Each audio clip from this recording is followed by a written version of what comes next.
The Zephyrian High Command had calculated every variable.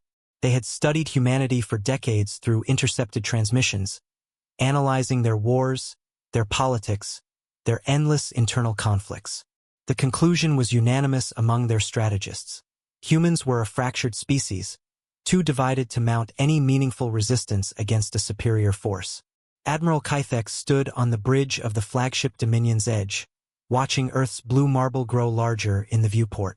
The first wave of the invasion had been flawlessly executed. Orbital bombardments had crippled major military installations while electromagnetic pulses disabled global communications. Within 72 hours, Earth's governments had fallen silent. "Primitive creatures," Kythex muttered, his 4 eyes gleaming with satisfaction. "They cannot even unite against extinction." The Zephyrian fleet had arrived with overwhelming force, 300 vessels carrying enough firepower to glass entire continents. They had expected desperate, uncoordinated counterattacks from scattered human remnants. Instead, they found nothing. No response, no retaliation, just silence from the blue world below. For 6 months, the occupation proceeded according to plan. Mining operations extracted Earth's resources while human survivors were herded into containment zones. The Zephyrians congratulated themselves on the most efficient conquest in their empire's history. But in the deep reaches of space, beyond the edge of the solar system, something stirred. Commander Sarah Chun had been leading humanity's most classified project when the invasion began. The Lazarus Initiative, a joint venture between every major space agency, hidden from public view for 15 years. While politicians argued and nations quarreled on Earth's surface, the brightest minds of humanity had been secretly preparing for this exact scenario.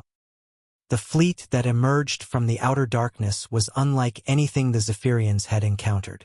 2,000 vessels, ranging from massive dreadnoughts to swift interceptors, all bearing the simple designation, Terra Vengeance. Chun stood on the bridge of the flagship Retribution, her weathered face illuminated by tactical displays. Around her, officers from every nation on Earth worked in perfect harmony. American, Chinese, Russian, European, African, all united by a single purpose.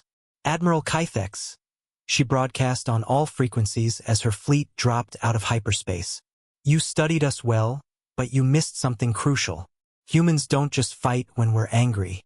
We fight when we're patient." The Zephyrian response was immediate and panicked.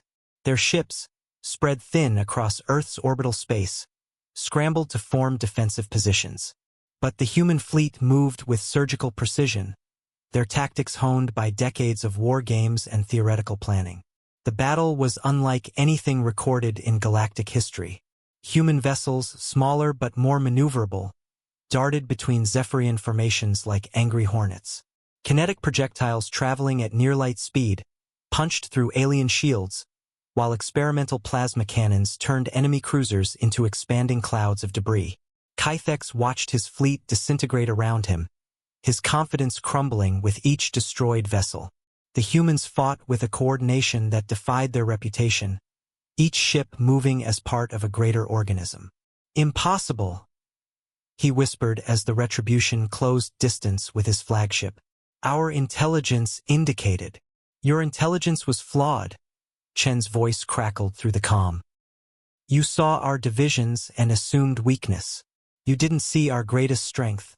When threatened with extinction, every human becomes part of the same tribe." The Dominion's edge shuddered under focused fire from a dozen human vessels.